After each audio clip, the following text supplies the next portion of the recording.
नमस्कार,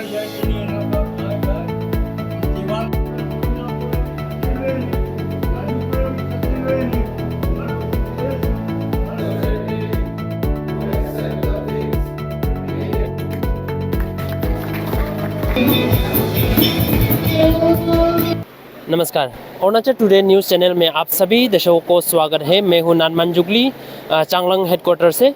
जिस तरह से यहाँ आप देख पा रहे होंगे, जो कि नशा मुक्त भारत जो है, नशा मुक्त चांगलांग जो है, जो डिस्ट्रिक्ट एडमिनिस्ट्रेशन की तरफ से भी कई साल से पहले ये जो है जोरदार लगा हुआ है। तो आज जो है यहाँ में जो नशा ड्रग्स एडिक्ट और कानी एडिक्ट जो है उनका वहाँ से छुटकारा पा के आज जो है यहाँ में गैदरिंग हुआ है।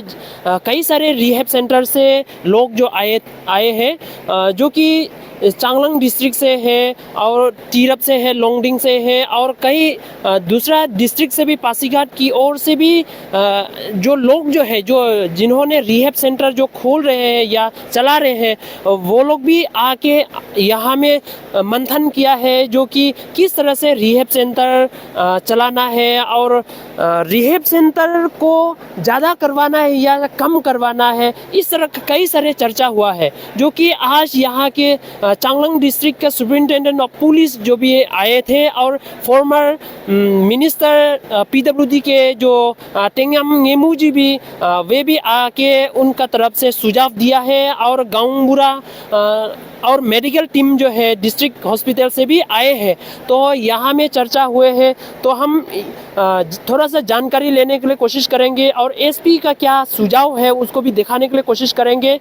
और साथ ही साथ में यहाँ का जो ऑर्गेनाइजर है तेरप रिहैब सेंटर का जो टीम है उनसे भी बातचीत करने के लिए कोशिश करेंगे। आइए।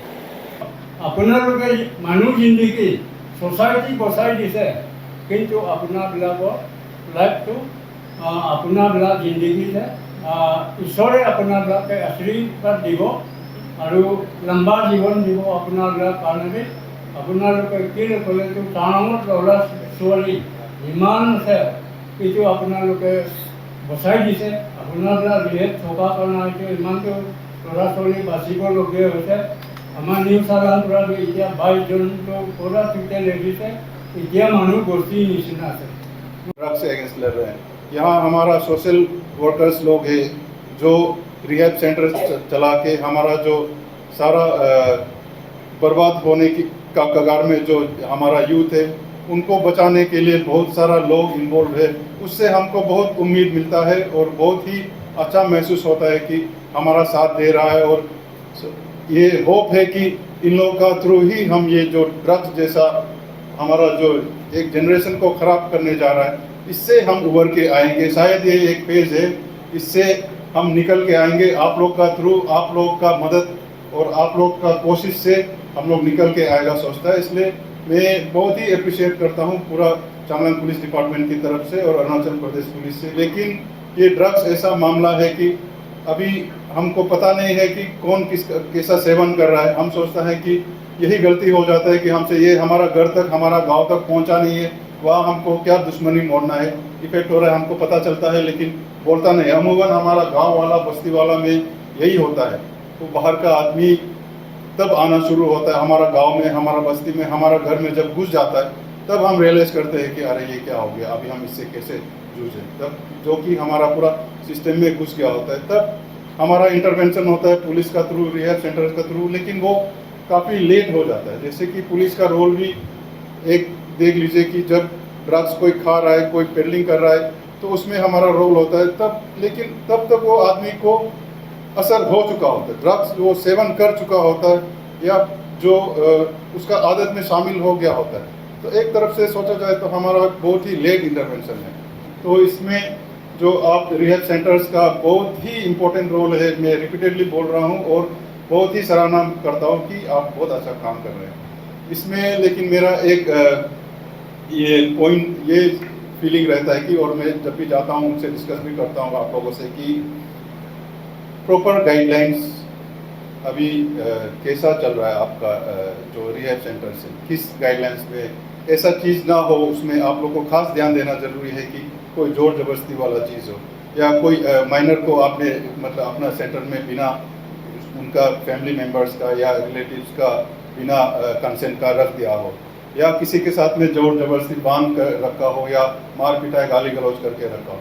ये सब चीज़ें क्या हो जाता है कि हम रिहैब सेंटर्स को अपना एक अंग मानते हैं कि आप अच्छा काम कर रहे करके, लेकिन कभी कोई कंप्लेंट वगैरह आ जाता है हमारे पास में कि उसको जोर जबरदस्ती किसी ने रख लिया या पैसा ज़्यादा उससे निकाल लिया, ऐसा कभी भगवान ना करे ऐसा सुनने मिले। लेकिन ये सब चीज़ों का हमें भी डर रहता है कि जो वॉलंटियर्स, जो सोशल वर्कर्स इतना डिब्यूटेडली काम कर रहा है, हमको मतलब उसका अगेंस्ट में कोई कागज़ लिखना ना पड़ जाए। तो इसका आप लोग खास ध्यान दीजिए, और उसके बाद में आज जैसा गैदरिंग में आप लोग अपना बीच में ये सब चीज़ को भी डिस्कस करें, फॉर्मुलेट करें, ताकि गवर्नमेंट का जो पॉलिसी बने, गाइडलाइंस बने, उसमें भी ये चीज़ें फील्ड में डिफ़िकल्टीज आ रहे हैं हम भी बता सके अपना हायर अप्स को, अपना आज कल रात को आपको इनविटेशन दिया गया था टीआरसी रिहैब की तरफ से कि कल एक प्रोग्राम होगा जो पासिंग आउट जो एडिक्ट्स है उनका प्रोग्राम के लिए, तो मुझे भी इनवाइट किया गया था। तो इनविटेशन देने के बाद मैंने एक्सेप्ट किया है और आज मैं इस प्रोग्राम में आया हुआ हूँ। और इस प्रोग्राम जब प्रोग्राम चालू हुआ और उनका जो सभी का पॉइंट ऑफ व्यू जो देखा मैंने, तो मुझे ये लगा कि ये जो आपका एडिक्शन का प्रॉब्लम है जो बहुत ही डीप रूटेड है। मोस्ट ऑफ द टाइम्स जितना उसका डेप्थ है it is almost invisible, something like आपका आइसबर्ग फिनोमेनन जो होता है कि आपका 150 पानी के ऊपर दिखाई देता है, 450 पानी के नीचे रहता है। उसी तरह से यहाँ में जो भी आपका जो मेंबर्स आया हुआ थे, तो मतलब प्रीवियसली जो एडिक्टेड था, they represent very small amount of the main problem. तो इसीलिए मैं आज का जो प्रोग्राम का ओकेशन में फॉर पब्लिसिटी के लिए ये भी बोलना चाहता हूँ कि जो एडिक्ट्स आज यहाँ से पास आउट होगा, जो निकल के आए, वो लोग सोसाइटी में अवेयरनेस फैलाना है। क्योंकि हमारे यहाँ जो बेसिकली मैं प्रीवियसली आपका चांगलांग डिस्ट्रिक्ट का नेशनल वायरल हेपेटाइटिस प्रोग्राम देखता था टिल फ्यू डेज बैक। तो उसमें ये था कि जो आपका जो एडिक्शन का प्रॉब्लम की वजह से हेपेटाइटिस का केसेस बहुत ज़्यादा बढ़ गया। तो क्योंकि हम मेडिकल डिपार्टमेंट का है तो और हेपेटाइटिस का प्रोग्राम हम देख रहे हैं, तो आई विल फील कि majority of the hepatitis cases जो आ रहा है आपका रिहेबिलिटेशन सेंटर से आ रहा है। तो यही है, मतलब जो रिहैब में जो कुल फाइनेंस की या फिर खुद फाइनेंस कर पाए, यूजुअली नहीं होता है, लेकिन घर वालों ने फाइनेंस कर दिया या फिर रिश्तेदारों ने फाइनेंस कर दिया, तो वो लोग रिहैब में जाते हैं, then they come for testing. तो ऐसा बहुत सारे लोग हैं जो जिनको ये चांसेस मिला ही नहीं है, तो वो लोग तो आपका अनडायग्नोस केस की तरह पड़ा हुआ है ना। इसीलिए मैं आज जो भी यहाँ में रिहेबिलिटेशन सेंटर से बाहर आया वाला जो सक्सेसफुली कोर्स कंप्लीट करके आए, उन लोगों को ये रिक्वेस्ट करना चाहूँगा, सोसाइटी में घुल मिल जाइए और आपका जो अंडर सर्व पीपल जो अभी तक यूज़ कर रहे हैं, एडिक्शन ले रहे हैं, उन लोगों को भी हॉस्पिटल में आइए, रिहैब सेंटर में आइए, जैसा आपका मर्जी है, लेकिन स्क्रीनिंग कर लीजिए। क्योंकि आपका अभी हेपेटाइटिस का केसेस बहुत बढ़ गया। Recently it has been hepatitis cases जो आप एक से एपिडेमिक डिक्लेयर कर दिया गया बाय द डिपार्टमेंट। तो इसीलिए बहुत अनडायग्नोसिस केसेस बहुत है, और जो डायग्नोसिस हो चुका है उन लोगों का ट्रीटमेंट प्रोटोकॉल में ला के उन लोगों का ट्रीटमेंट भी चल रहा है। बस सर, आप लोगों का मेडिकल का रिपोर्ट का मुताबिक, जैसे कि आज जो है छोटा सा बच्चा को भी दिखाई दिया हाँ। जो कि 14 साल का, तो उसी को ऐसे इस तरह का भी बहुत सारा सोसाइटी में बच्चा लोग जो है रहता होगा, तो उन लोगों के लिए, माँ पिताजी के लिए क्या संदेश रहेगा सर आप मेडिकल टीम में? हाँ। तो इसमें ये है कि जब हिस्ट्री लेता हूँ हेपेटाइटिस के केसेस आने के बाद, जब हिस्ट्री में लेता हूँ तो बहुत सारे ऐसे जो आपका एडिक्ट्स है जो अंडर एज होते समय ही उन लोगों ने एडिक्शन की शुरुआत कर लिया था, एंड देयर पेरेंट्स को पता ही नहीं चला कि उन लोग का जो चिल्ड्रंस है वो लोग एडिक्शन ले रहा है। By the time full blown addiction नहीं हो जाता, उनको पता नहीं चलता। इसीलिए मैं पेरेंट्स लोगों को भी यही मतलब एडवाइस देना पसंद करूँगा कि अगर बच्चा जो नॉर्मली आपका बच्चा, आपको पता रहेगा उसका बिहेवियर कैसा है, अगर कोई भी चेंजेस आता है बच्चा का बिहेवियर में, it is something to be concern about, और उसको ध्यान देना चाहिए कि क्या वजह से हो रहा है। ठीक है, तो चांगलांग में ऐसे देखा जा रहा है कि इवन आपका बहुत 18 ईयर्स पहुँचने से पहले उन लोगों का एडिक्शन हो जाता है। और यहाँ मैं पर्सनली भी मैं बहुत लोगों को पहचानता हूँ जो हम लोग का चांगलांग का ही है, तो जो 18 ईयर्स पहुँचने से पहले ही एडिक्शन शुरू हो गया था, और by the time they get the required help ना 2 से 3 साल हो चुका होता है ऐसा। और ये है कि मेरे ख्याल से और थोड़ा और जोर देना चाहिए आपका सभी डिपार्टमेंट गवर्नमेंट की तरफ से भी और आपका एनजीओ की तरफ से कि ये एडिक्शन का प्रॉब्लम वाकई में बहुत ज़्यादा है and has to be taken care of. तो जो आज का जो ऑर्गेनाइजिंग कमेटी है उनसे भी बातचीत करने के लिए कोशिश करेंगे। तो सबसे पहले अरुणाचल टुडे में स्वागत है और आपका नाम जानने के लिए कोशिश करूँगा। First of all, my name is हुनकाम किमोन and I am an recovering addict. और मैं अभी बतौर तारब रिहेबिलिटेशन सेंटर के में एज ए मैनेजिंग डायरेक्टर के तौर पे मैं अभी फ़िलहाल अपना ड्रग्स के अगेंस्ट में मैं काम कर रहा हूँ और अपना सेंटर को मैं चला रहा हूँ। तो जैसे कि आज जो है आप लोगों ने इतना सारे डिस्ट्रिक्ट से आप लोगों ने बुलाया है रिहेब सेंटर, कई कई बहुत दूर दूर से भी आए हैं। तो कितने डिस्ट्रिक्ट के शामिल हुआ है और आपका जो मुद्दा है, ऑब्जेक्टिव जो है क्या है? आज में जो इस प्रोग्राम में हमने सभी ऑल अरुणाचल के जितना रिहैब सेंटर्स है, जो फाउंडर्स है, जिन ओनर्स है, उन सबको मैंने आमंत्रित किया, इसलिए कि हम लोग ये जितना रिहैब सेंटर्स है जो अरुणाचल में है और चांगलांग में 17 है अभी इसी वक्त, तो हम सब का ये एक मकसद ही, ये क्लियर एंड कट मकसद है कि हम लोग ड्रग्स फ्री सोसाइटी कैसे बना सकते हैं। उसके लिए हम सबको एक गेट टुगेदर होना पड़ेगा। हर किसी को आगे निकल के हमको एक साथ में एक अपना प्रॉब्लम्स को हम लोग शेयर करके जो हमारे सेंटर्स के लिए हम लोग और आगे कैसे अपना डी एडिक्शन को हम लोग आगे बढ़ाने की, इसको कैसे काम कर सकते हैं, उसमें डिस्कस करने के लिए हमने सभी को मैंने आज में हर किसी पासीघाट, आलोंग और जितना वेस्ट साइड का है और हमारे चांगलांग में तो 17 तो है ही, उन सबको मैंने आज में इसीलिए मेरा उन लोगों को बुलाने का ये मकसद था मेरा।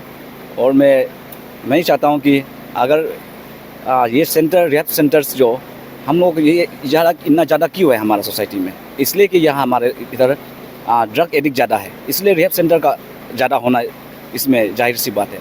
ताकि हम चाहते हैं कि रिहैब सेंटर ही बंद हो जाओ, ताकि अगर रिहैब सेंटर ही बंद हो जाएगा तो हम लोग सबसे पहले तो मुझे सबसे खुशी लगेगा, ताकि अगर रिहैब सेंटर ख़त्म मीन्स यहाँ सोसाइटी एक ड्रग्स फ्री सोसाइटी हो जाएगा।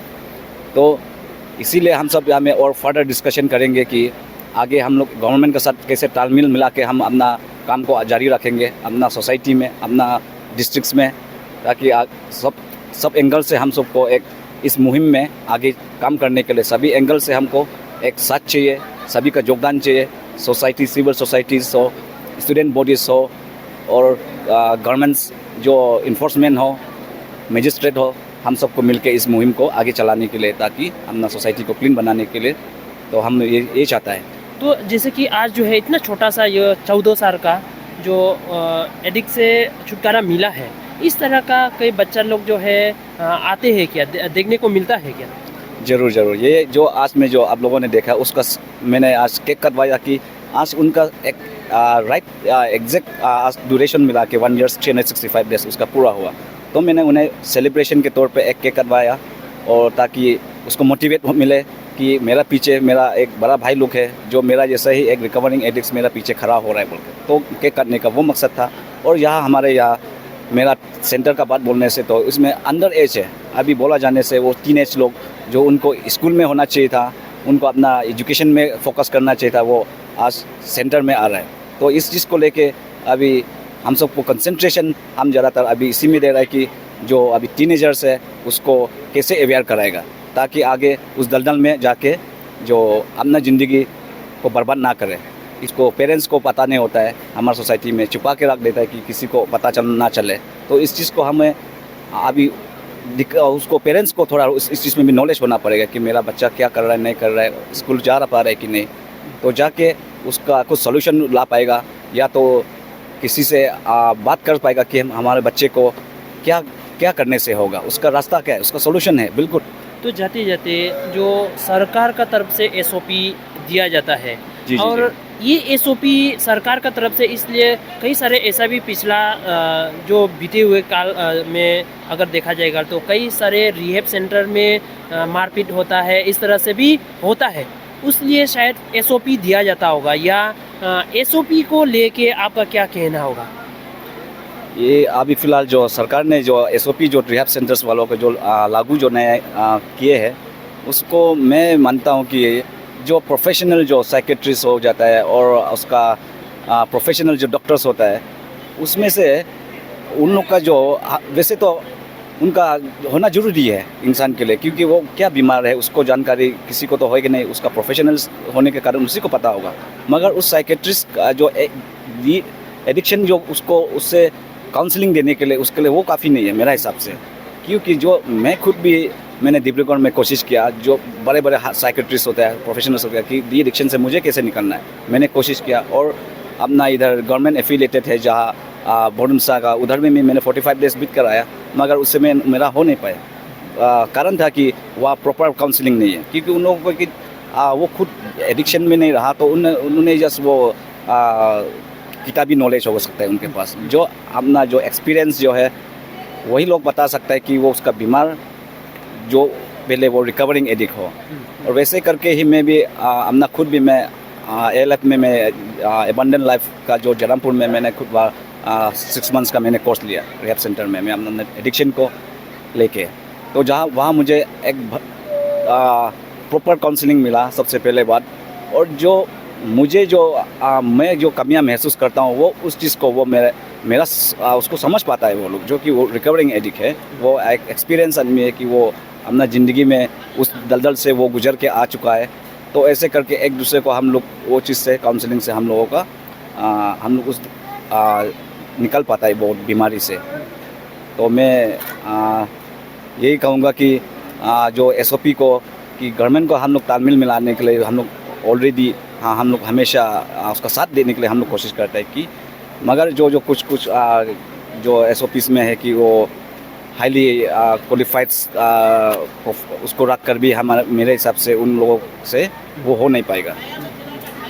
तो अंत में जो सोसाइटी है, जो छोटे छोटे बच्चे हैं अभी या बड़े लोग भी हैं जो ड्रग्स एडिक्ट है, उन लोगों के लिए क्या संदेश रहेगा आपका तरफ से?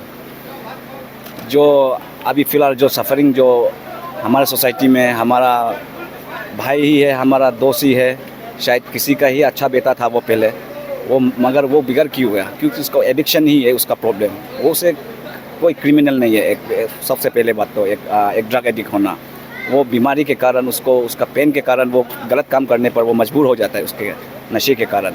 तो मेरा ये मैसेज है कि हर किसी को एक बार अपना डी एडिक्शन के लिए कोशिश करना चाहिए कि वो डी एडिक्शन उसे अच्छा से काउंसलिंग कहाँ मिल पाएगा, उसी में वो लोग कहीं भी सेंटर में हो। मेरा कहना ये नहीं कि मेरा सेंटर में ही बेचना है, किसी भी सेंटर में प्रोग्राम वन सॉल्यूशन, इसी में सभी को डी एडिक्शन होने का 100% तो मैं नहीं कहूँगा, मगर आज के दिन में जो जितना या में 200 and 300 जो आए हैं आज के प्रोग्राम में, वो सब एक रिकवरिंग एडिक्ट ही था। और वो सब अपना कोर्स कंप्लीट करके 5 मंथ 6 मंथ्स कोर्स कंप्लीट करके वो लोग उसी बीमारी से आज वो निकल पाए।